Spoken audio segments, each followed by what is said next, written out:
When it comes to American English pronunciation videos, tell me if you've had this experience where maybe you're learning a sound like the ooh sound or like the wah sound. And so you watch a video and you see the teacher make this to tell you, okay, round your lips like ooh, ooh, ooh, or things like that. And then later on, maybe in that same video, maybe in a different video, you see the teacher say a word like soon or moon. And what do they do with their lips? It's just straight all across, right? Soon, moon, which can be very confusing, right? Because you were just told, hey, if you want to make this sound, you have to round your lips. And you did not do that. So, what am I supposed to do? Well, today, what I'd like to talk with you about is about this lip rounding. How necessary is it? Why do teachers tell you to do it? Is it wrong? Is it right? And what is the best strategy moving forward? Good morning, good evening, good afternoon, guys. Welcome to your daily American English pronunciation show. Wake up, American. What we do every single day, Monday through Friday, is meet with you for about 5-10 minutes to get your pronunciation practicing because that is the key. It's Monday, at least at the time of this recording. So that means that you may have gone the entire weekend without speaking English or practicing. I know how weekends are. I've been there with language learning. So we're trying to get you back into your rhythm and things like that. Get you excited for your week. Get you back into getting used to speaking English once more. Hello, guys. My name is Jeff. It rhymes with breath. It's one of the 4 keys to a natural sound in American English, including placement, breath, pitch, and trying to weaken your vowel sounds, trying to strengthen your vowels. If you're with me, say hello. Emmanuel's saying hello. Thank you, Emmanuel. Good to see you, sir. Hope you had a good weekend. And so let's talk a little bit about this oo sound. Why are teachers even telling you to pronounce it in a way that maybe isn't necessary? Well, rounding your lips actually can be helpful. I don't want to discount that. When you make an oo sound, you can pronounce that with very, very round lips. Enrique's here, watching all the way from Perth. That's what's up. We have a running joke with some friends that we're gonna visit Perth just because, like, it's a city that's not like the easiest to get to. So appreciate that. Take a picture. Send us a picture of the water sometime. Um, looks like you do some water stuff, so that's cool too. But yes, one of the things that I think can actually be helpful with that, it can be a useful way to pronounce the sound if your lips are round. The problem that we see is that very likely in your first language, what you find is that the lips are round for sounds like ooh and oh. Okay, you can try that out for yourself. Imagine what does it sound like in your first language. There's a chance that when you're doing that, your lips are rounding a bit. And so, one of the things that I think a lot of students find is that when they do the same thing in American English, it becomes so much easier to revert back to where things are in our first language. And so it makes things challenging because that can cause us to shift our placement farther forward or higher because most likely the language you speak is using a higher placement than what we use in American English. In addition to that, it may be blocking off some airflow. All of that said, I can say an ooh sound. I can say an o sound. I can say a w sound with round lips and still make it sound natural because I'm keeping my placement down and I'm keeping the airflow rolling. The minute I stop doing those things, I end up with a sound that's tenser and much less natural in American English. So, to combat this, you can either really just try to keep your placement down and your breath flowing as you make those sounds. Or you can try another approach with your lips that may help us approach English as truly a second language and not just an extension of our first language. We want to kind of treat it like its own separate thing. We want to kind of compartmentalize a little bit. And so I want to go through a strategy of doing that. And it's a hard strategy. It's very painful. It's excruciating. You'll be recovering for days. Try smiling. I'm just kidding, but the idea of smiling is actually very helpful in a way because when you smile, what does that do to your lips? It causes your lips to go a lot more horizontal. causes them to straighten out a little bit. And that can help us get into a position that prevents us from getting into those round positions. Okay, so we have a couple of words and sounds that we're going to be using as examples here.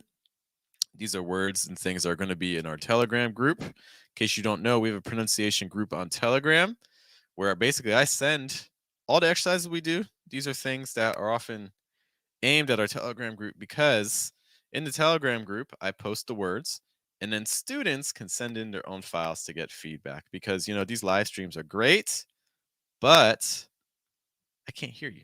Don't know if you're doing it right. Don't know if you're doing it wrong. Don't know if you're adjusting your placement. So if that sounds like something you're interested in, you want to find out, are you actually doing these exercises in a way that sounds natural in American English? Telegram group is for you. You join, you get feedback from me, my assistant Lenora, every single day of the week. So something to consider. Greetings here saying the kind words. I appreciate you. Thank you so much for saying that. That's very, very sweet of you saying always cool content. Okay, so let's look at what our words are here. So just take a moment, you can pause the stream. You can mute me for a moment. Just kind of say these words to yourself if you're watching, not just listening. And pay attention to what you're doing with your lips. Try to do what you would do normally and then try to do it with straight lips and see what happens. So I'm going to say each of these words twice. The first time I'm going to say it with round lips, and the second time I'm going to say it with my lips a little straighter. Okay? One, soon, soon, go, go, house, house, whose, wow, wow, no, no, who won't go out to your house? Who won't go out to your house? So hopefully there you can play back and kind of just pay attention to my lips and see that, again, the first time my lips were rounded, and then the second time my lips were straight. I personally didn't hear a ton of difference between them, but maybe you did, so you can let me know. But why does it work? Why did it not really change the sound dramatically if my lips were straight or if my lips were round? Well, it's because for the entire time, I'm projecting low. I am using my diaphragm. Your diaphragm is an organ right here. It helps with your breath. Okay, I'm using that when I talk. When you speak in American English, you always want to feel your diaphragm slightly engaging, slightly tensing. Okay, and I'm feeling that. And so it's not really about what happens up here by your lips or your teeth or your cheeks. It's about what happens much, much lower. So if your foundation is wrong, the sound's never going to be able to have a chance to sound natural. So like it's not really about your lips. If you're focusing up here, it's like building the house, and the house looks great, but the problem is you build it on a swamp. So it's sinking. It's not working.